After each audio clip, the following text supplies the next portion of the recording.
सध्या सुरू असा श्रावण म्हणजे भाजीचो महिनो. भरपूर भाज्यो, हिरवेगार बाजार.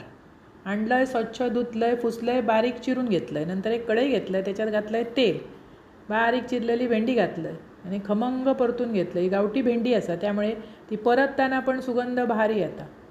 आणि बारीक चिरायची पावसात भाजी, म्हणजे बगली जातात ती आत. कारण पावसात ना भाजीत किडी बिडी असतं. काळजीपूर्वक सगळा करूचा लागता. धावपळीत काही एक होणार ना. खमंग ती परतून झाल्यावर कढईतसून बाहेर काढलं. नंतर दुसरी कढई घेतलं, त्याच्यात घातलं आहे तेल. तेल तापल्यावर घातलं आहे मोहरी, जरा घातलं आहे जिरा. भेंडे तेच हो, वेगवेगळे करून असे खाल्लात ना की चव पण जरा बरी येता ना. तात नको होता रोज. नंतर घातलं आहे ठेचलेलं लसूण.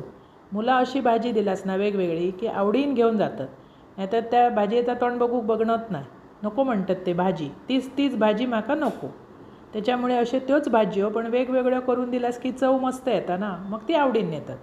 नंतर घातलं आहे बारीक चिरून कांदो, उभी चिरून मिरची, जरा हिंग, बारीक चिरून टोमॅटो, सगळा व्यवस्थित परतून घेतलं.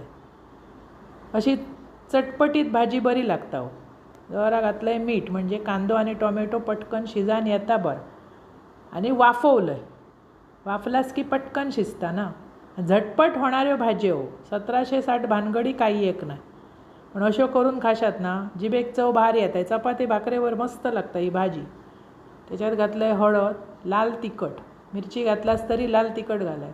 नंतर ही तेलावर परतून घेतलेली भेंडी घालायची आणि व्यवस्थित परतायची. 2 होई तर कोकमा घाला, म्हणजे चव अजून भारी येतं. चव बघून मीठ घाला. अळणी भाजी भेंड्याची अजिबात बरी लागणार नाही. मस्त ती परतून एक वाफ काढा. अशी भाजी करून मुलांका चपाते बरोबर किंवा भाकरे बरोबर द्यावं. एकदम अप्रतिम लागतं.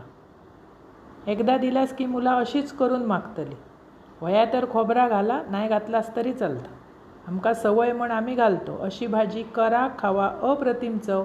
आवडतली तुमका आणि आवडल्यास पटकन माझा चॅनल सबस्क्राईब करा.